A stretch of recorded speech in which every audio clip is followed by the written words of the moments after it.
Good morning students. आज का topic structure of a typical angiospermae plant कहता है आवृतबीजी पुष्पीय पौधों में जो पुष्प का निर्माण होता है उस पुष्प की संरचना पर आज हम लोग प्रकाश डालेंगे, समझने का प्रयास करेंगे। किसी भी पुष्प में मुख्य रूप से उनके 4 अंग होते हैं: पुष्प,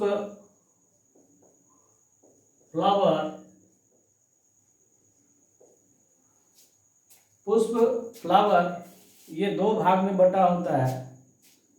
एक भाग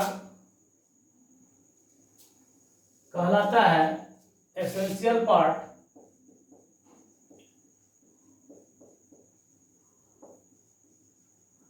और दूसरा भाग कहलाता है नॉन एसेंशियल।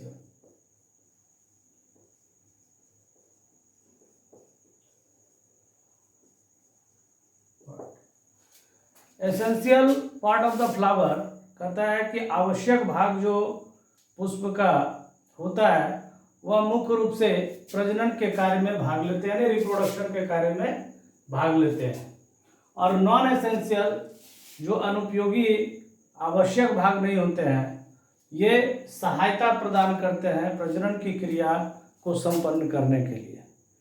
एसेंशियल आवश्यक भाग में यह 2 भाग में बंटता है, एक एंड्रोसियम और दूसरा गाइनोसियम। एंड्रोसियम पुष्प का मेल सेक्स ऑर्गन नर जननांग मेल सेक्स ऑर्गन होता है, और गाइनोसियम मादा जननांग female sex organ. Non essential part of the flower यह रिप्रोडक्शन में सहायता प्रदान करता है, और इसमें यह भी 2 भाग में बटा होता है, एक कैलिक्स कहलाता है और दूसरा कोरोला। अब यहाँ ध्यान देना है कि कैलिक्स और करोला जो 2 नॉन एसेंशियल पार्ट फ्लावर के होते हैं, पुष्प के होते हैं, ये प्रजनन की क्रिया में सहायता प्रदान करते हैं विभिन्न रूपों से। इसको आगे हम लोग डिस्कस करेंगे। अब ये 4 जो मुख्य भाग हैं, एक फ्लावर 4 भाग में बटा होता है, एंड्रोसियम, गाइनोसियम, कैलिक्स और करोला। इसको फिगर के आधार पर हम लोग समझने का प्रयास करेंगे।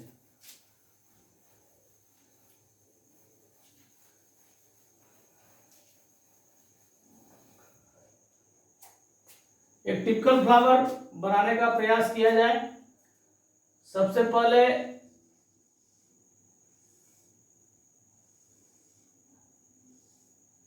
ये पुष्प का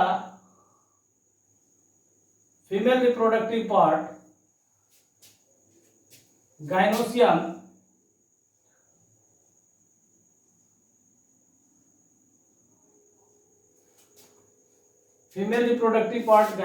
है,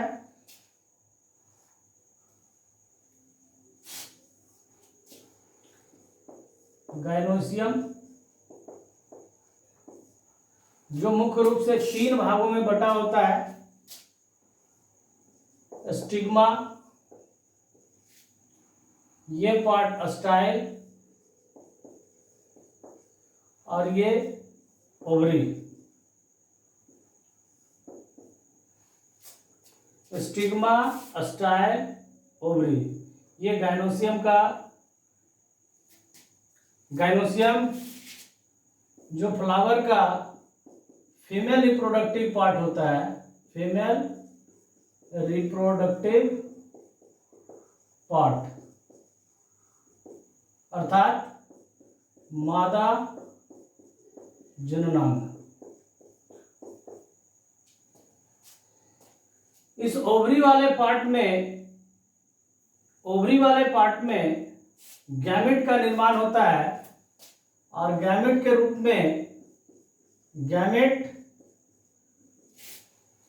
रूप में ओवा, ओवम, एग। पुष्प का एक भाग, एक नोड, क्योंकि इसके पहले के सेशन में आपको बताया गया कि एक पुष्प 4 नोड से बनते हैं। एक नोड गाइनोसियम के निर्माण में भाग लेता है। इसका एक पार्ट, जिसको मेल रिप्रोडक्टिव पार्ट कहते हैं, जिसका नाम है एंड्रोशियम।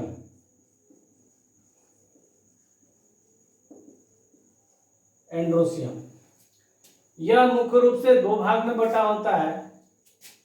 ऊपर का पार्ट एंथर और बीच ये तंतु लायक जो संरचना है, इसको फिलामेंट कहते हैं।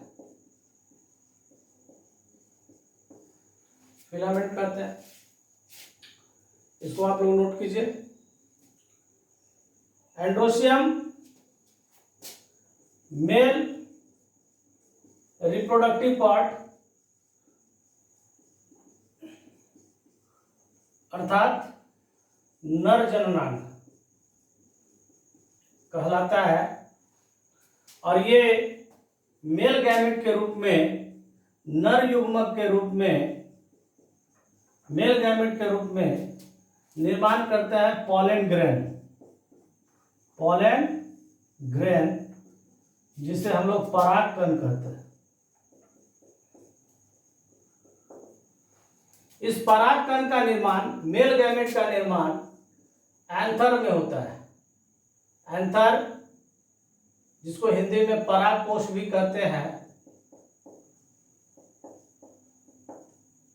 इसमें पॉलन ग्रेन का निर्माण होता है, परागकण। ओके, ये एंड्रोशियम दूसरे नोड से बनता है। ये पार्ट थैलेमस कहलाता है, पुष्पासन। यहां ध्यान देना है कि फीमेल रिप्रोडक्टिव पार्ट को गाइनोसियम, मेल रिप्रोडक्टिव पार्ट को एंड्रोशियम। इसको मिटाया जाए।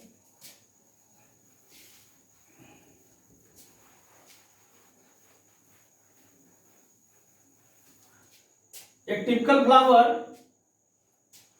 के जो एसेंशियल और नॉन एसेंशियल पार्ट जिस स्थान पर जुड़े होते हैं, अर्थात ये चारों भाग, कैलिक्स, करोला, एंड्रोशियम, गाइनोसियम, पुष्प के जिस भाग से निकलता है या अवस्थित होता है, उसे हम लोग पुष्पासन कहते हैं।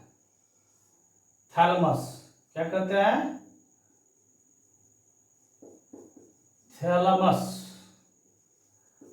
पुष्पासन। 4 नोड, चारों 4 पुष्प के भागों का निर्माण करेंगे। अभी मैंने आपको गाइनोसियम दिखलाया था बनाकर।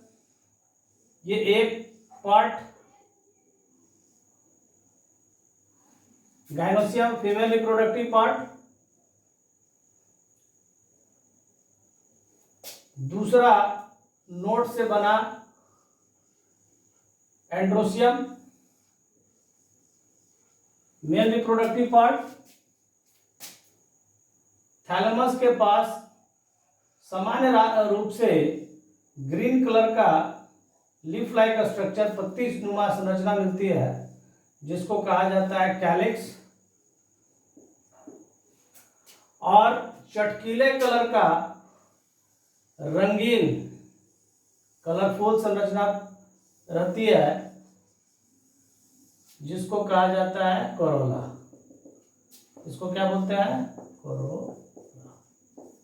तो इस सेशन में हम लोग एक टिपिकल फ्लावर का चित्र बनाए, जिसमें 2 एसेंशियल गाइनोसियम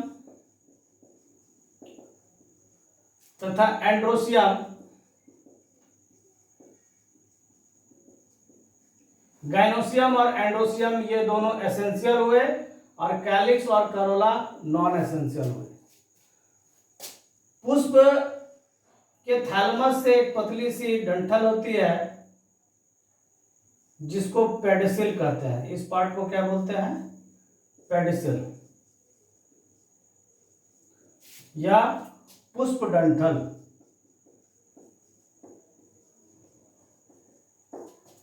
ओके, तो एग्जामिनेशन में आपसे प्रश्न पूछा जाएगा कि एक नामांकित चित्र बनाए, एक एंजियोस्पर्मिक फ्लावर का एक नामांकित चित्र बनाए, जिसको आप इस तरह बनाकर आप उसको डिस्क्रिप्शन भी दे सकते हैं।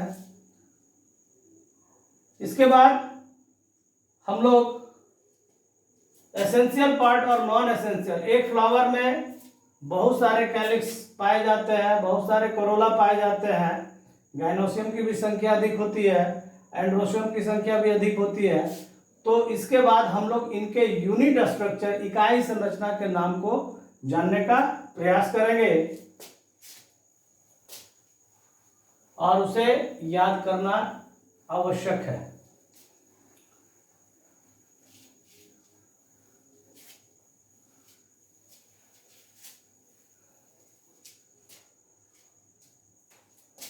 Unit structure name of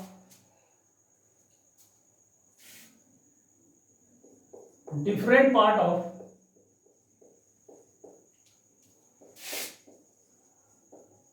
flower. इसमें हम लोग इकाई संरचना, इकाई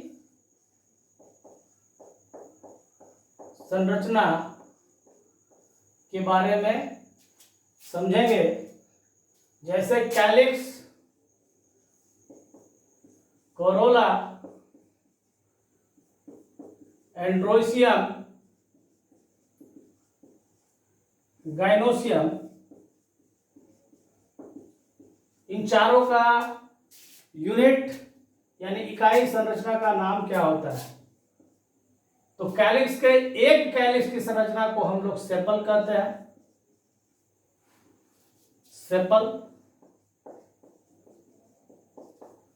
कोरोला के एक यूनिट संरचना, इकाई संरचना को पेटल कहते हैं। एंड्रोसियम के एक यूनिट संरचना को स्टेमेन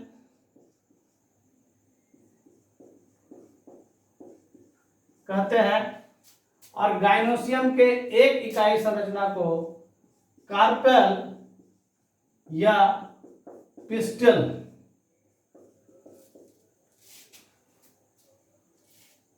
कार्पेल या पिस्टल कहते हैं। तो आप यहां ध्यान दोगे कि ये यूनिट संरचना जो नाम है, इससे बार बार एग्जामिनेशन में पूछा जाता है कि सेपल किसका यूनिट स्ट्रक्चर है, पेटल किसका यूनिट स्ट्रक्चर है, स्टेमेन किसका यूनिट स्ट्रक्चर है, कार्पेल या पिस्टिल ये किसका यूनिट स्ट्रक्चर है। तो आप इस चीज को नोट करेंगे, ध्यान रखेंगे, याद करेंगे। इसमें एक संरचना बनती है जिसमें पुष्प में कुछ ऐसे पौधे होते हैं जिनके पुष्प में कैलिक्स और करोला अलग अलग संरचना ना होकर एक संरचना बनाते हैं, जिसको कहते हैं पेरियंथ। क्या कहते हैं? पेरियंथ। यानी कैलिक्स और करोला यदि अलग अलग ना हो तो ज्वाइंट संरचना, कॉमन संरचना को हम लोग क्या बोलते हैं? पेरियंथ।